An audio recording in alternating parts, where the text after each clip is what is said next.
تمہیں اگر کسی چیز کے بارے میں کوئی شک پیدا ہو جائے تو تم اس کو بھی اللہ کی خاطر چھوڑ دو۔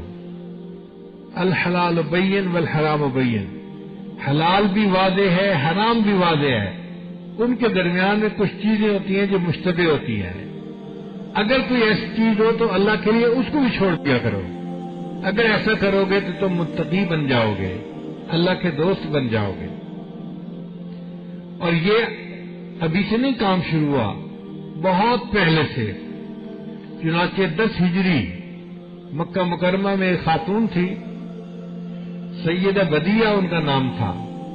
ان کے حالات زندگی میں لکھا ہے کہ ان کو یہ خبر ملی فلاں علاقے کے لوگ اپنی بیٹیوں کو وراثت میں حصہ نہیں دیتے، صرف بیٹوں میں زمین تقسیم کر دیتے ہیں۔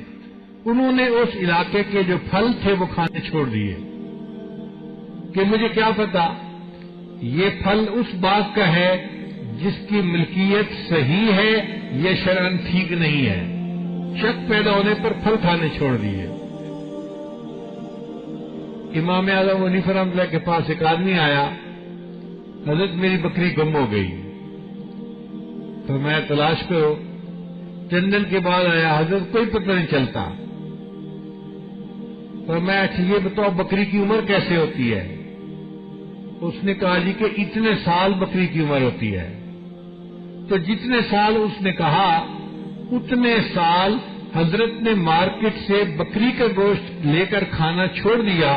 مجھے کیا پتا یہ چوری کی بکری کا کہیں گوشت نہ ہو جو مجھے دے دیا جا رہا۔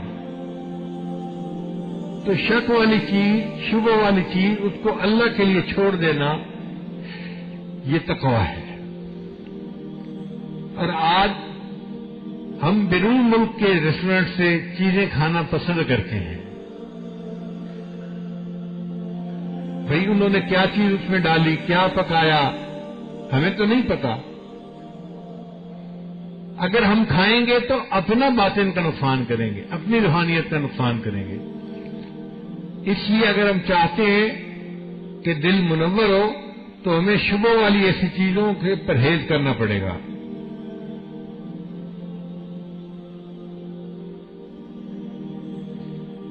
ابو خدا رحمت اللہ علیہ ایک بزرگ تھے، مسجد نبی میں نماز پڑھ کے نکلے تو ان کو محسوس ہوا کہ ان کی جیب میں کچھ دینار تھے، وہ گر گئے۔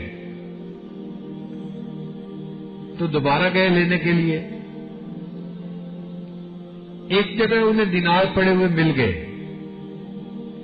مگر دل میں خیال آیا ضروری تو نہیں کہ یہ میرے ہو سکتا ہے کسی اور کے گرے ہوئے ہو۔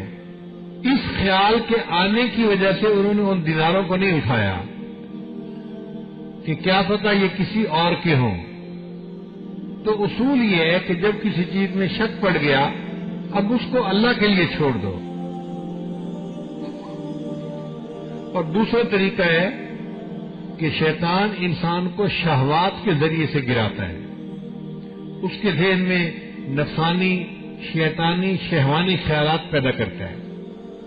ہمارے مشائخ نے اس کا سمپل حل بتایا کہ تم ایسے خیال کو ذہن میں ٹکنے ہی نہ دو۔ جیسے ہی یہ خیال ذہن میں آئے تم اللہ کو یاد کرو تاکہ یہ خیال ذہن سے فوراً نکل جائے۔